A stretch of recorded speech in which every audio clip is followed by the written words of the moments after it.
स्वप्नाली तुमचे स्वागत करते माझ्या नवीन व्हिडिओमध्ये। सर्वांना श्री स्वामी समर्थ। धर्मनाथ बीज माघ शुक्ल द्वितीयेला साजरी केली जाते। नवनाथ महाराजांची कृपा होण्यासाठी नाथबंधासाठी अत्यंत महत्त्वाचा दिवस म्हणजे धर्मनाथ बीज। यावर्षी धर्मनाथ बीज 31 जानेवारीला आले आहे। नाथ महाराजांची सेवा करण्यासाठी हा दिवस जो कोणी मनोभावे नवनाथ महाराजांची सेवा करतो त्यांच्या जीवनामध्ये कोणतेही बाधा येत नाही। म्हणून धर्मनाथ बीज या दिवशी शक्य असेल तेवढी सेवा अवश्य करावी।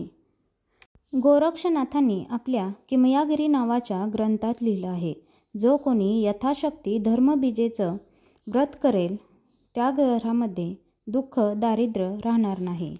31 जानेवारी धर्मनाथ बीज उत्सव का साजरा करावा? प्रत्येक उत्सवात तिथीला त्या त्या देवतेचे तत्व हजारो पटीत कार्यान्वित असते।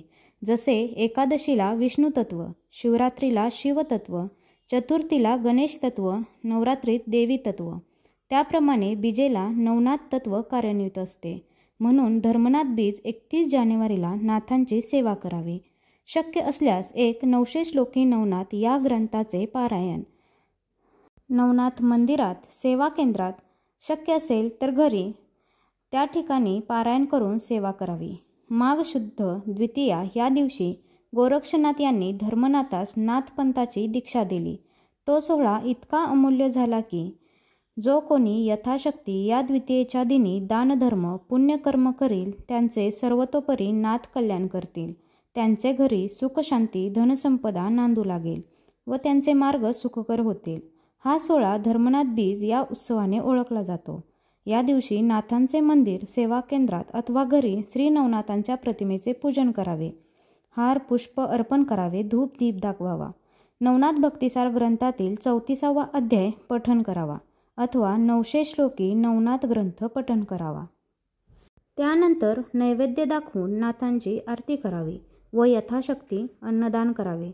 ज्यांना शक्य असेल त्यांनी ज्वारीच्या पिठाचे आंबील, घेवड्याची भाजी, हरभऱ्यांच्या घुगऱ्या, मलिदा, वडे इत्यादी नैवेद्य अर्पण करावा। यथाशक्ती शक्य असेल तितकी सेवा करावी। धर्मनाथ बीजेच्या दिवशी नवनाथ महाराजांची सेवा केल्याने त्यांचा कृपा आशीर्वाद सदैव आपल्या कुटुंबावर राहतो।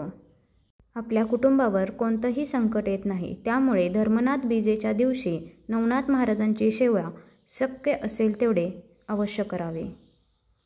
तर ही माहिती तुम्हाला कशी वाटली हे कमेंटमध्ये मला सांगा। व्हिडिओ आवडले असल्यास व्हिडिओला लाईक करा व चॅनलला सबस्क्राईब करायला मात्र विसरू नका।